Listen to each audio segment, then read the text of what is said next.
Hello students, मैं हूं doctor Manoj Pahuja, आपका मेडिकल एंट्री टेस्ट इंस्ट्रक्टर।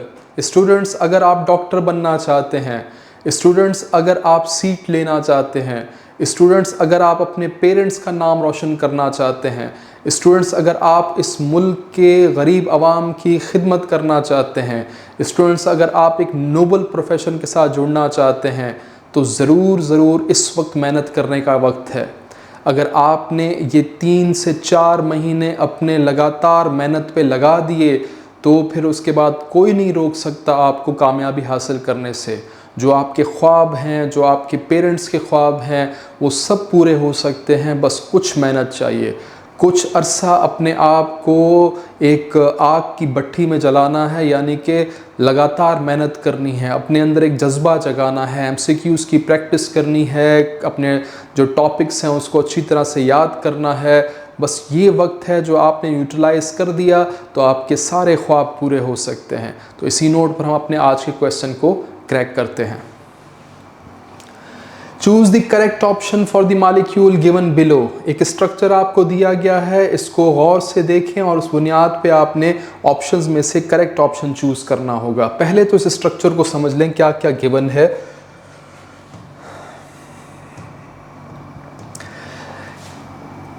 तीन कार्बन एटम्स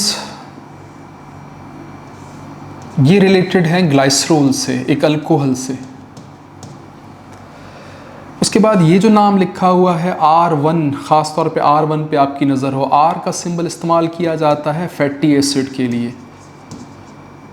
ये फैटी एसिड का पहला मॉलिक्यूल है, इसलिए R1 लिखा हुआ है। फिर यहाँ पर आप गौर करें R2 लिखा हुआ है, यानी फैटी एसिड का दूसरा मॉलिक्यूल। फिर आप यहाँ गौर करें, ये जो हिस्सा है ये है फॉस्फेट।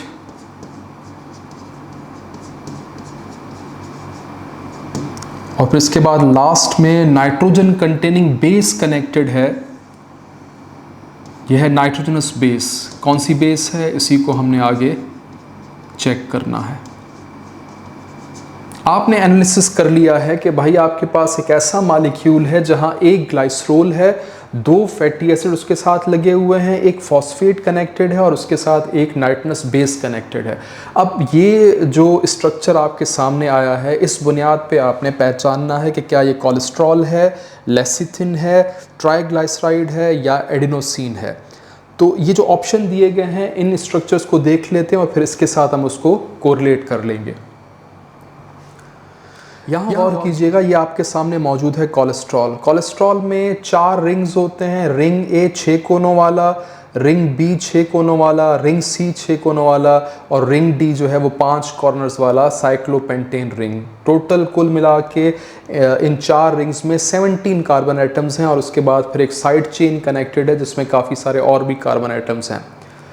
कार्बन नंबर 3 पे यहाँ पर OH कनेक्टेड है। खैर, ये डिस्क्रिप्शन किसकी है? कोलेस्ट्रॉल की। ऐसा स्ट्रक्चर हमारे पास जो क्वेश्चन था उसमें मौजूद नहीं था। वहाँ पर जो स्ट्रक्चर था उसमें कोई रिंग नहीं था।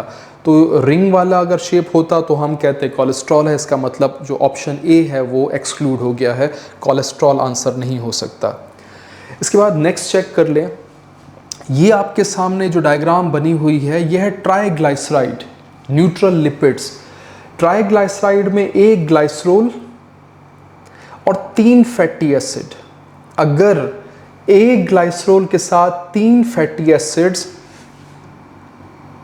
उसकी मैं नेमिंग कर देता हूं कि fatty acid R1, fatty acid R2, fatty acid R3। अगर एक ग्लाइसरोल के साथ 3 फैटी एसिड कनेक्टेड होते तो फिर मैं नाम देता इसको ट्राइग्लाइसराइड। क्या हमारे स्ट्रक्चर में 3 फैटी एसिड थे? नो, वहाँ पर 2 फैटी एसिड थे। एक ग्लाइसरोल था, 2 फैटी एसिड, R1 था, R2 था, R3 नहीं था। तो इसका मतलब हम अपने उस स्ट्रक्चर को ट्राइग्लाइसराइड भी नहीं कह सकते। अच्छा, ये जो सामने स्ट्रक्चर बना हुआ है ये भी यही है, ट्राइग्लाइसराइड। सिर्फ आपको उसके स्ट्रक्चरल फॉर्म को खोल के दिखाया गया है। 3 कार्बन की चेन है तो ये ग्लाइसरोल, फिर उसके बाद एक फैटी एसिड, दूसरा फैटी एसिड और तीसरा फैटी एसिड। तो ट्राइग्लाइसराइड का ही ये स्ट्रक्चरल फॉर्म दिखाया गया है। तो इसका मतलब हमारा जो ऑप्शन था ट्राइग्लाइसराइड का वो भी नहीं हो सकता, क्योंकि यहाँ पर 3 फैटी एसिड है, वहाँ 2 फैटी एसिड थे। अब देख लेते हैं इस स्ट्रक्चर को, यहाँ क्या क्या मौजूद है, गौर कीजिएगा। 3 कार्बन की चेन है जिसे आप कह सकते हैं ग्लाइसरोल। एक यहाँ पे लगा हुआ है फैटी एसिड, इसको मैं R1 कह रहा हूँ। एक यहाँ फैटी एसिड लगा है, इसको मैं R2 कह रहा हूँ, यानी कि एक ग्लाइसरोल है, 2 फैटी एसिड है। और इसके बाद जो आगे स्ट्रक्चर मौजूद है वो फैटी एसिड नहीं है बल्कि वो फॉस्फेट लगा हुआ है, ये पोर्शन है फॉस्फेट का। तो ऐसा कोई मॉलिक्यूल जिसके पास एक ग्लाइसरोल हो, 2 फैटी एसिड हो और एक फॉस्फेट हो, इसे नाम दिया जाता है फास्फोटिडिक एसिड। गौर से नोट कर लें इसको। ऐसा कोई मॉलिक्यूल जिसके पास एक ग्लाइसरोल, 2 फैटी एसिड और एक फॉस्फेट है, इसे हम नाम देंगे phosphatidic acid which is derivative of triglyceride. ये जो नीचे चीज़ आपको नज़र आ रही है ये इसी से बनती है, ट्राइग्लाइसराइड से। बस फ़र्क इतना है कि ट्राइग्लाइसराइड के पास 3 फैटी एसिड हैं। अगर हम इन 3 फैटी एसिड में से एक फैटी एसिड को निकाल बाहर कर दें और उसकी जगह पे फॉस्फेट लगा दें तो फिर ये जो नाम होगा या जो स्ट्रक्चर होगा ये तब्दील हो जाएगा। ट्राइग्लाइसराइड की वजह से नाम देना शुरू कर देंगे फास्फोटिडिक एसिड। फिर से रिपीट कर रहा हूँ, ट्राइग्लाइसराइड के पास 3 फैटी एसिड हैं, एक ग्लाइसरोल है, तब इसका नाम ट्राइग्लाइसराइड है। अगर हम ट्राइग्लाइसराइड से एक फैटी एसिड रिमूव करके उसकी जगह पे फॉस्फेट लगा देते हैं तो ये जो स्ट्रक्चर आपके सामने है इसे नाम दिया जाएगा फास्फोटिडिक एसिड। अब यहाँ मज़ीद स्ट्रक्चर को हमने अपने ऑप्शन के हिसाब से देखना है। यहाँ जो R लिखा हुआ है ये फैटी एसिड नहीं है, ये अपने आप को कंफ्यूज मत कीजिएगा। यहाँ पर ये इस R का मतलब है कार्बन की चेन। हमारे पास वहाँ कार्बन की एक चेन लगी हुई थी हमारे ऑप्शन में, वो था CH2,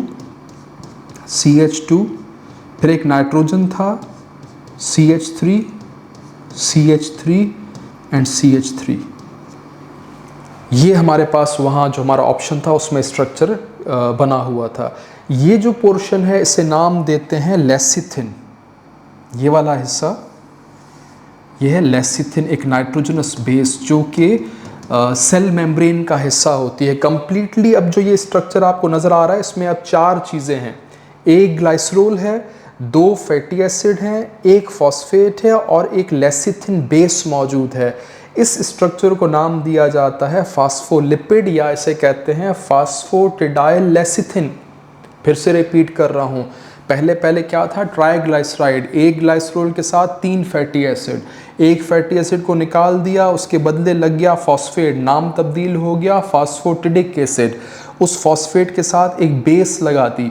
अब बेस जो भी लगी है, बेस की बहुत सारी किस्में हैं। एक बेस होती है सीरीन बेस, अगर सीरीन यहाँ पे कनेक्ट हो जाती तो इसे हम कहते हैं फास्फोटिडाइल सीरीन। एक बेस होती है इथेनोलामाइन, तो अगर यहाँ पे इथेनोलामाइन कनेक्ट हो जाता तो इसका नाम होता फास्फोटिडाइल इथेनोलामाइन। एक बेस है कोलिन, अगर यहाँ पे कोलिन कनेक्ट होता तो इसका नाम हो जाता फास्फोटिडाइल कोलिन। इस वक्त जो बेस कनेक्टेड है वो है लेसिथिन, इसलिए इसका नाम हो जाएगा फास्फोटिडाइल लेसिथिन, जो कि एक फास्फोलिपिड है। मैंने 4 नाम लिए हैं, ये फास्फोलिपिड्स के नाम हैं, फास्फोटिडाइल serine, phosphatidyl choline, phosphatidyl ethanolamine and phosphatidyl lecithin. These are phospholipids and they are present in cell membrane. हमारा जो सेल मेम्ब्रेन का स्ट्रक्चर है उसमें आपको फास्फोलिपिड्स मिलेंगे, ऐसा स्ट्रक्चर मिलेगा। तो मोस्ट प्रोबेबली जो अब तक हमने स्ट्रक्चर देखे हैं उसमें से जो करेक्ट ऑप्शन हमें लग रहा है वो ये वाला है लेसिथिन का, जो कि सेल मेम्ब्रेन में प्रेजेंट होता है। अब जितनी बातें पढ़ी हैं उसके हिसाब से मैंने एक समरी बनाई है ताकि आप सिर्फ इस क्वेश्चन को सॉल्व ना कर सकें बल्कि आप और भी सवालात उनको भी सॉल्व कर सकें। ये चेक कर लीजिएगा। अगर आपसे पूछा जाता है भाई ट्राइग्लाइसराइड उसमें क्या क्या होता है, तो याद रखिएगा ट्राइग्लाइसराइड में ग्लाइसरोल और फैटी एसिड की जो रेशो होती है वो है 1:3। एक है ग्लाइसरोल और उसके साथ 3 फैटी एसिड अगर कनेक्टेड हो तो नाम दिया जाएगा ट्राइग्लाइसराइड। अगर एक ग्लाइसरोल हो, 2 फैटी एसिड हो और एक फॉस्फेट लगा हो 1:2:1, तो फिर ये नाम ट्राइग्लाइसराइड नहीं होगा बल्कि कहलाएगा फास्फोटिडिक एसिड। गौर कीजिएगा, ग्लाइसरोल उसी तरीके से, फैटी एसिड 3 में से कम होकर 2 रह गए और जहाँ फैटी एसिड निकला था वहाँ पे फॉस्फेट कनेक्ट हो गया था, अब नाम हो चुका है फास्फोटिडिक एसिड। मज़ीद चेंजेस लाएं, अगर हम ग्लाइसरोल के साथ 2 फैटी एसिड के साथ एक फॉस्फेट के साथ एक बेस भी लगा देते हैं तब इसका नाम हो जाएगा फास्फोलिपिड। लिपिड। पहले कहा फास्फोटिडिक एसिड, लेकिन अगर रेशो इस तरह से हो 1:2:1:1, जिसमें चौथी चीज़ भी जुड़ गई है नाइट्रोजनस बेस, इस चौथी चीज़ के जुड़ने से अब ये कहलाएगा फास्फोलिपिड। और बेस जो जुड़ेगी उसके हिसाब से नाम होगा, कोलिन बेस होगी तो फास्फोटिडाइल कोलिन, और सीरीन बेस होगी तो फास्फोटिडाइल सीरीन। लेकिन हमारा जो क्वेश्चन था उसमें जो बेस कनेक्टेड है वो है लेसिथिन, इसीलिए हमारा स्ट्रक्चर था फास्फोटिडाइल लेसिथिन।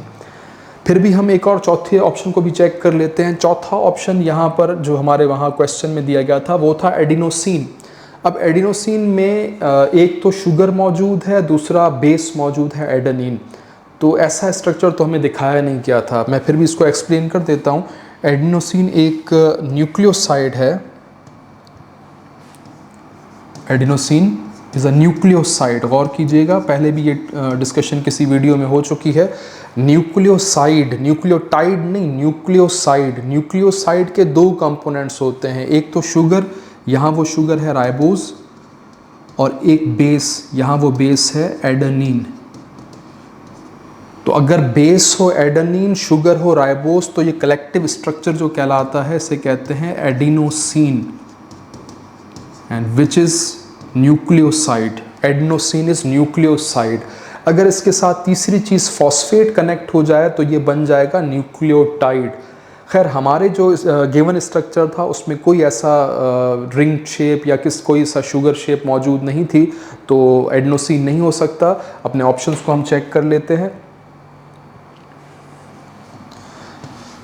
ऑप्शन ए है कोलेस्ट्रॉल। कोलेस्ट्रॉल के 4 रिंग्स हमें यहाँ पर कहीं नज़र नहीं आ रहे, तो ऑप्शन ए नहीं हो सकता।